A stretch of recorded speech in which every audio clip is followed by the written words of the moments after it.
runtii arrin aad iyo aad u fiican waaye taan ilaa xalay aan ka hurdi waaye marka kulley magafo waa ilaah walaasheedii waa gabar ila dhalatay Berlin gabar walaasheeda ah marka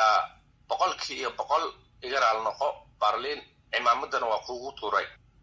marka kulley binaadam wuu qaldami karaa aniga ma jecli gabar Soomaaliyeed in lagu sifaado ma jecli way gabadha way la dhashteen gabar kasto Soomaaliya agteeda qiimo kale marka ha iga raali noqoto Berlin ha iga raali noqoto kunjar ha iga raali noqoto waa isku dhacnay walaalkeygii laakiin waa heshiina basbas waa heshiina asagana waa walaalkeygii la dhashtay marka waa heshiinay waa laba qofood oo walaalo isdagaali karaan sheedana isku diri karo aniga habeen habeyaasha kamid ah Imraan magaciiga soo qaatay wuxuu dhahay dagaalka meesha ka bilowday taas wuxuu dhahay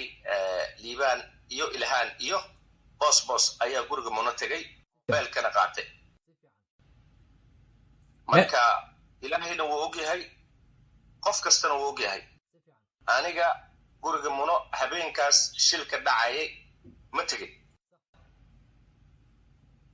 marka aniga wuu igu soo lifaaqitaanku igu soo lifaaqay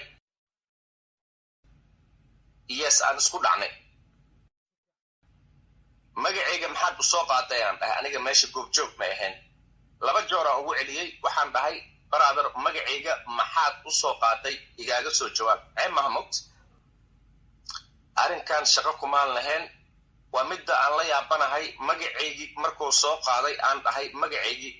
maxaad u soo qaaday maan qofka gardaro ma fiicno runta hadii laga hadlo gardaro ma fiicno qof kasto Soomaaliya wuu arkay walaalkeygii biiso ku maqlay Liibaan iyo boss iyo Ilhaan mobilkaas soo celiya oo dhahay wallahi billahi tala inaan tagin gurigaas aniga qaabka aan ku soo galay Imraan asaga keenay oo wuu inabsaday wuxuu dhahay mobilka waxa qaaday Ilhaan Xarago iyo Liibaan iyo boss